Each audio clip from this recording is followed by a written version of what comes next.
Homme de Dieu, est-il un péché de priver son partenaire de sexe? Bien sûr que si, frère Bernard.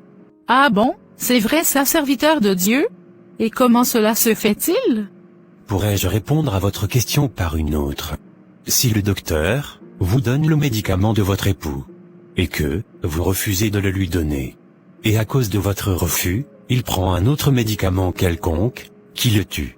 À votre avis, qui sera responsable de sa mort? Peut-être la personne qui lui a privé de médicaments. Bonne réponse, mais ici, tout dépend de la considération que tu as pour ce médecin. Par contre, en parlant du sexe dans le couple, c'est l'Éternel, notre Dieu, et sa sainte parole, que nous devons craindre. Frère Shalom, as-tu ta Bible avec toi? Non pasteur, mais, j'ai mon application biblique, dans mon téléphone. Peux-tu nous lire 1 Corinthiens, chapitre 7, versets 4 à 5, s'il te plaît? Pas de problème pasteur, je lis la parole de Dieu. La femme n'a pas autorité sur son propre corps, mais c'est le mari, et pareillement, le mari n'a pas autorité sur son propre corps, mais c'est la femme. Ne vous privez point l'un de l'autre. Peux-tu relire cette partie s'il te plaît? Ne vous privez point l'un de l'autre, si ce n'est d'un commun accord, pour un temps, afin de vaquer à la prière, puis retourner ensemble, de peur que Satan ne vous tente par votre incontinence. Merci frère Shalom, pour cette belle lecture de la parole. Je vous en prie, homme de Dieu. En parlant de parole, j'avais même oublié ce verset. Ah bon? Eh bien frère Bernard, en référence de ce verset, si tu privais ton épouse de sexe, et que par incontinence, elle se masturbe, et cela, sous l'influence des démons. Péché de masturbation, qui entraîne son âme en enfer, à qui la faute première? Je crois que ce serait de ma faute. À présent sœur Solange, si vous privez votre époux de sexe, et que par incontinence, il va se souiller avec une prostituée, sous l'influence de Satan. Péché d'adultère, qui entraîne son âme en enfer, encore une fois, à qui la faute première? Je crois que ce serait aussi de ma faute.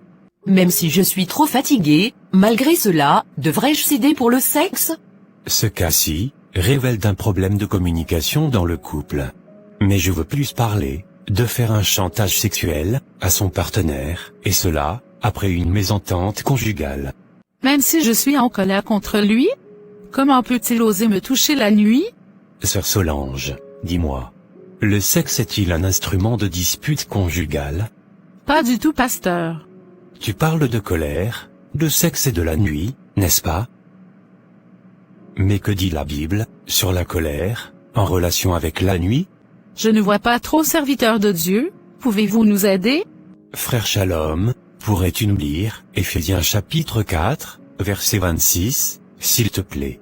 Bien sûr, homme de Dieu, alors, je lis la parole. Si vous vous mettez en colère, ne péchez point, que le soleil ne se couche pas sur votre colère. Alors tu vois sœur Solange, si Dieu t'interdit de laisser le soleil se coucher sur ta colère, ce n'est pas à toi de laisser la nuit se lever sur cette même colère, de sorte à imposer un embargo sexuel à ton époux durant la nuit.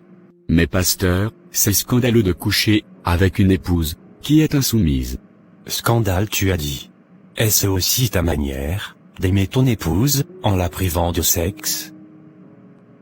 Et, en parlant de scandale, que nous dit la Bible sur le scandale, et cela, en Luc chapitre 17, verset 1.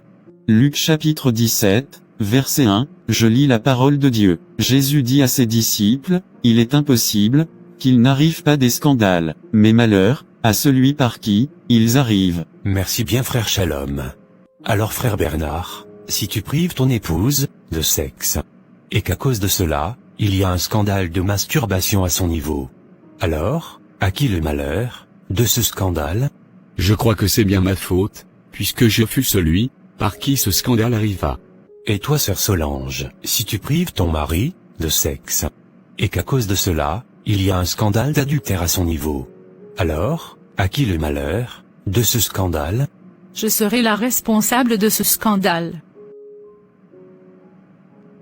En conclusion, le sexe est une bénédiction pour le mariage, et par conséquent, il ne doit jamais être utilisé comme une arme de chantage contre son partenaire, dans un mariage. Merci frère Marius, pour vos conseils. Rendons plutôt gloire à Dieu. Amen, serviteur de Dieu.